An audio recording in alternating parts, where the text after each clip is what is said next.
ထိုင်းဘတ်ငွေ4200ဖြစ်ပါတယ်ဝမ်းသာအားရစရာကောင်းလာပါတယ်အဲ့တော့ဘယ်က4200လဲဆိုလို့ရှိရင်ကျွန်တော်တို့လွန်ခဲ့တဲ့လကအာဖရိကမှာရှိတဲ့အဖွားတဦးကသူဝယ်ယူစုဆောင်းသိမ်းဆည်းထားတဲ့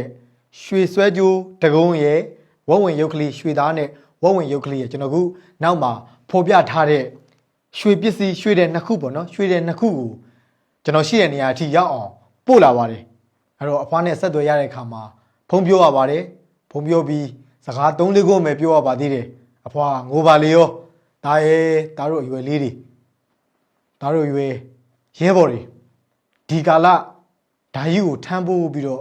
ပင်ပန်းခံနေကြရတာအဖွားတို့မကြည့်ရဘူးအဲ့တော့အဖွားတို့မှာရှိသမျှအရာလေးတွေဝိုင်းကျင်တယ်ဝန်းကျင်တယ်ပါဝင်ကျင်တယ်အဲ့တော့အဖွားမှာရှိတဲ့ဒီရွှေတဲ့ပစ္စည်းလေးတွေကိုငါသားစီကိုရောက်အောင်ပို့လိုက်မယ်အဖွားမှာချိတ်ဆက်ရှိတယ်ဆိုပြီးပို့လာတဲ့ခါမှာအဲ့ဒါလေးတွေကိုရွှေဆိုင်မှာကျွန်တော်တို့လိုက်ပြီးတော့ဈေးပိုရအောင်အချိန်ယူပြီးတော့လိုက်စုံစမ်းရင်းနဲ့ရောင်းနေပေါ့ဗျာရောင်းပြီးတော့လိုအပ်နေတဲ့အဖွဲ့တစ်ခုကိုပို့ပေးမယ်ဆိုပြီးကျွန်တော်လည်းရည်ရွယ်ထားတယ်ရည်ရွယ်ထားရင်းနဲ့ကျွန်တော်တို့လွန်ခဲ့တဲ့ရက်ကအင်တာဗျူးလုပ်နေတဲ့ချကွာကမ်ပိန်းတွေနော်သဲမာတို့ချကွာကမ်ပိန်းရတနာဘုံတက်ဦးကကမ်ပိန်းစီကိုကျွန်တော်ပို့ပေးဖို့ဆုံးဖြတ်ဖြစ်ပါတယ်ဘာကြောင့်လဲဆိုလို့ရှိရင်အဲ့ဒီကမ်ပိန်းကလုပ်နေတာကြာပြီဒီဇင်ဘာ9ရက်နေ့ဆိုပြီးတော့ကျွန်တော်တို့တတ်မှတ်ပြီးတော့နောက်ဆုံးဆိုပြီးတတ်မှတ်ပြီးတော့လုပ်ပေမဲ့900ခိုင်နှုန်းကျော်ပဲရသေးတဲ့အခါမှာလက်ရှိကျွန်တော်လည်းကိုနေဆိုင်တို့အတွက်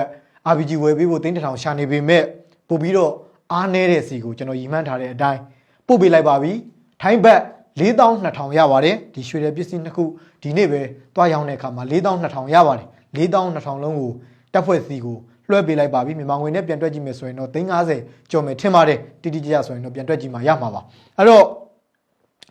အဖွားကိုလည်းဒီနေရာကနေပြီးတော့ကျေးဇူးတင်ကြောင်းပြောလိုပါတယ်ဘာပဲဖြစ်ဖြစ်ဟိုးအာဖရိကကနေပြီးတော့တကယ်ကျွန်တော်တို့မျှော်မှန်းမထားတဲ့နေရာဒေသတွေအဲ့ဒီဒေသတွေကနေပြီးတော့တစ်ခေါက်ကလည်းအစ္စရေးကအမတယောက်ကနေပြီးတော့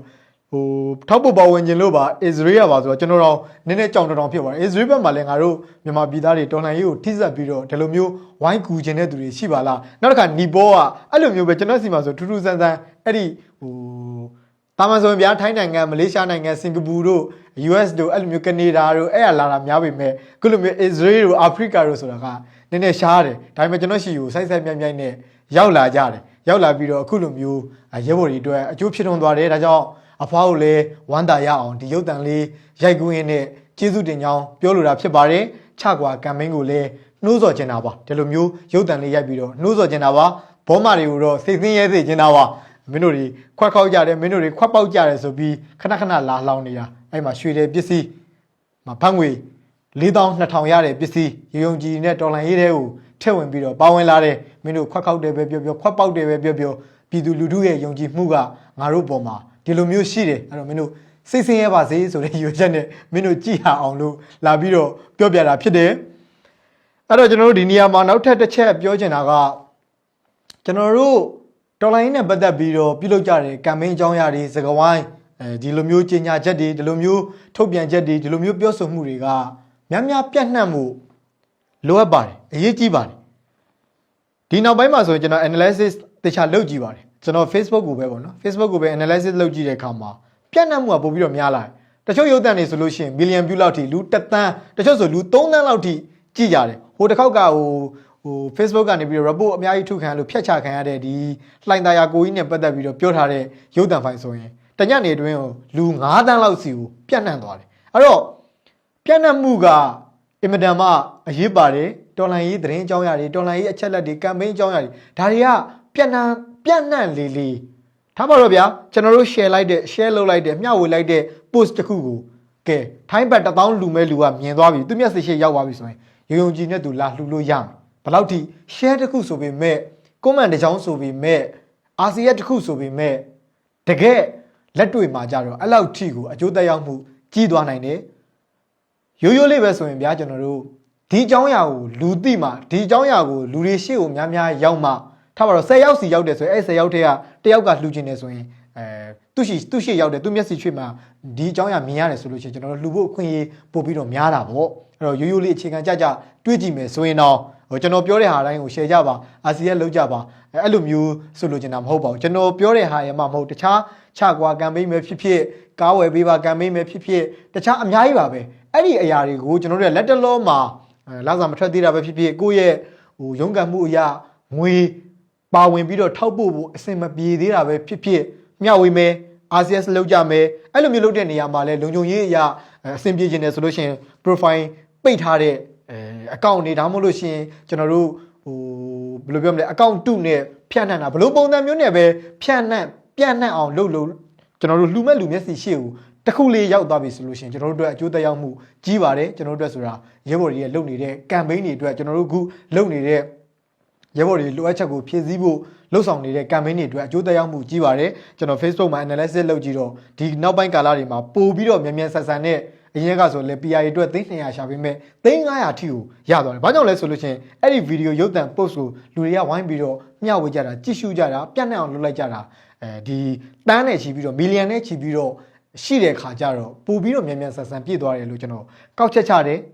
်ဒါကအရှိတရားပါပဲအရှိတရားဆိုတဲ့ဟာခုနပြောလိုမျိုးများပြန့်နှံ့လေလှူမဲ့သူအတွက်ဖြစ်နိုင်ခြေပေါ့နော်ဖြစ်နိုင်ခြေပေါ့ငယ်တင်ငယ် probability ဖြစ်နိုင်ခြေကပို့ပြီးတော့များလေ campaign အောင်နိုင်ခြေကပို့ပြီးတော့များလေဖြစ်တဲ့အတွက်ကျွန်တော်တို့ဒီ campaign အကြောင်းအရာတွေ online နဲ့ပတ်သက်တဲ့ဒီလိုမျိုးငွေရှာတဲ့အကြောင်းအရာတွေရဲဘော်တွေမီဒီယာတွေမှာနေ့စဉ်ပြောနေကြတဲ့အကြောင်းအရာတွေ campaign အကြောင်းအရာတွေတခြားစစ်ပြီးတော့စစ်မှန်ဖြစ်ပြီဆိုရင်ဒါတွေကို RCS လုပ်ပေးဖို့လဲကျွန်တော်ကဒီနေရာနေပြီးတော့ထပ်ဆင့်နှိုးဆော်နေတာဖြစ်ပါတယ်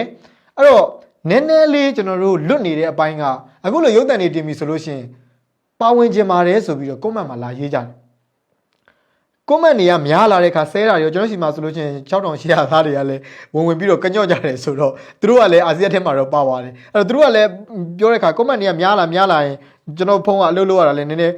ဘယ်လိုပြောမလဲဖုန်းကြောင်ရလား comment တွေများလို့လားမသိဘူးတခုကိုပြန်ပြီးဆိုအစအနေပြန်ပြီးတော့ကြည့်အစပြန်ကြည့်ဆို comment နိုင်တော့ကျွန်တော်မပြန်နိုင်ဘူးမပြန်နိုင်တဲ့အခါမှာကျွန်တော်ကဘာလုပ်လဲဆိုတော့ Viber ပေါ့နော် Viber ဖုန်းနံပါတ်လေးကျွန်တော်ပေးထားတယ် Viber ကနေပြီးတော့အဓိကဆက်သွယ်ပြီးတော့လာလို့လည်းရတယ်ပြီးတော့ကျွန်တော် Messenger ကနေတိုက်ရိုက်ဗီဒီယိုကိုခေါ်ပြီးတော့ပြောချင်တယ်ဆိုရင်လည်းအခုတင်မဲ့ post တွေရဲ့အကောင့်ထဲကိုဝင်ပြီး Messenger ကိုနှိပ်ပြီးတော့ hi ကျွန်တော်ကတော့ဘာအတွက်ပါဝင်ကြလို့ပါကိုဝင်ရန်လားဆိုပြီးတော့အတည်ပြုလို့ရတယ်ကျွန်တော် video call တွေပြောလို့ရတယ်ယုံကြည်စိတ်ချစွာနဲ့ပါဝင်လို့ရပါတယ်အဲ့တော့အဲ့ဒီအစီအစဉ်လေးကိုအဲ့ဒီဟာလေးကိုလည်းဖျက်ကျော်ပေးပါကျွန်တော်တို့ post တော့မြင်လိုက်တယ်မလုတ်တတ်ဘူးဆိုတဲ့ဟာတစ်ခုနဲ့ရက်တက်မနေပါနဲ့နည်းနည်းလေးစူးစမ်းပေးကြည့်ကြပါဆက်သွယ်လို့ရအောင်စူးစမ်းပေးကြည့်ကြပါပြီးတော့တခြားကိုကသိပြီဆိုရင်လည်းဒီနေ့ဆိုလို့ရှိရင်စက်ယုံကအမတယောက်ကညနေရပဲကျွန်တော်လည်းဖေးဆိုင်ထိုင်းနေတော့သူပထမတော့ထိုင်းဘက်300 500လွှဲထားတယ်အဲ့တော့သူအနာကဒီသူတယောက်ကိုလည်းသူစီးရုံလိုက်တယ်ထင်တယ်မောင်လေးတဲ့အမနာမိတ်ဆွေတယောက်ကတော့လှူချင်တယ်ပြောတယ်မောင်လေးနဲ့ဗီဒီယိုကောပြောလို့ရတာပေါ့အမကြီးကျွန်တော်အတည်ပြုပေးမယ်သူလည်းဒီလိုမျိုးရုပ်ကိုမြင်ရမှာအကောင့်တူတွေလားအကောင့်တူမဟုတ်ဘူးလားဆိုတော့စီစဉ်နိုင်မှာဖြစ်တဲ့အတွက်ဗီဒီယိုကောပြောလိုက်တဲ့အခါမှာ1000ထပ်လွှဲလာတယ်အဲ့တော့ကိုကနေတဆင့်လဲထပ်ဆင့်မျှဝေပြီးတော့နော်